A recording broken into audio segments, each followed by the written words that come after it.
We don't have these speech objects here because Actually, no. it's manual. Well, It's speech object number 2. speech number 2, yeah. Ash is doing speech number 2. It's a bit of a best man speech, but in general, speech number 2 is organise your speech. Ash will be selecting an appropriate outline which allows listeners to easily follow and understand the speech. He will make his message clear with supporting material directly contributing to that message. He will use appropriate transitions when moving from one idea to the next, and he will create a strong opening and conclusion. Ladies and gentlemen, Ash. Before I start my speech, I just wanted to say the two people getting married are Massimo and Elise, and for the purposes of this speech, I'm going to have Prakash as Massimo, as my groom, and I've got Mona as Elise. Okay, so Massimo, Elise, if you could remember those names, it's quite important. All right. So I'd like to welcome everybody to the wedding of Mass and Elise, and I call this the phenomenon Elisimo. Okay. First of all, I'd like to say how beautiful the bridesmaids over here are. You're looking very well today. Here. And Elise, you're looking absolutely gorgeous today in your dress. All right. And Massimo, you're looking so fresh, so clean. All right. So I suppose I'd like to tell you a bit about Massimo and his choices in music, food, and women, and as to why I think that he's actually cooler than his own idol, The Godfather. All right, so my liking for Massimo started because of our mutual liking or a penchant for gangster rap and hip hop.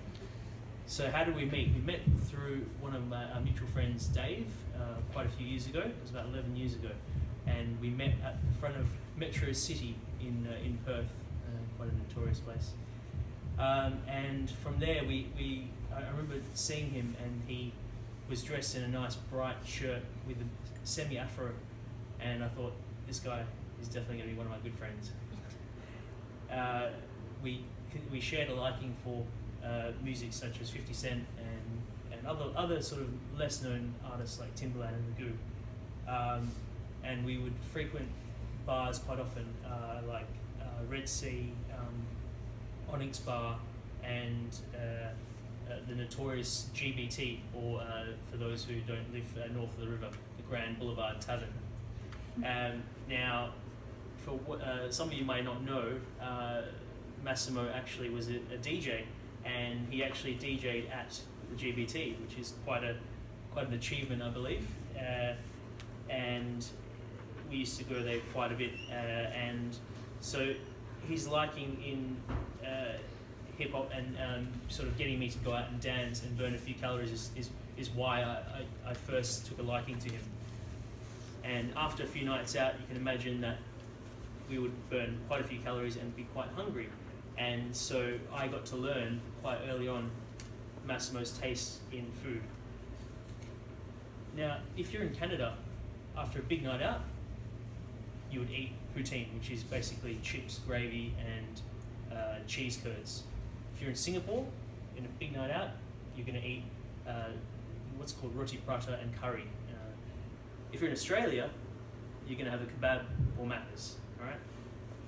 Now, Massimo, what does Massimo eat after a big night out? None other than a salami sandwich. All right. He refused to have any macas, any kebabs. He would wait patiently until he got home and he made himself a nice salami sandwich. I'll never forget one time in a taxi, just seeing his face just looking up into the sky, dreaming, and I said to him, I thought he was maybe a bit drunk, but he was all right, he wasn't too bad. And I said, oh, salami sandwich? He said, yeah, salami sandwich. So it was quite predictable, and he also talked about having Nonna's sausages, so very traditional in his food tastes. And so just like his music tastes and his food tastes, he knew what was going on. And likewise with love, he scored himself a beautiful girl, Elise, who is witty, kind, and a gentle person. So over the years, Elise has always been very nice, and I thought she was a very good match for him. But I got a little bit concerned at the start of the year. One day I was sitting at home and I noticed, I was on Facebook and I noticed Massimo had a status that he put up. And in his status he basically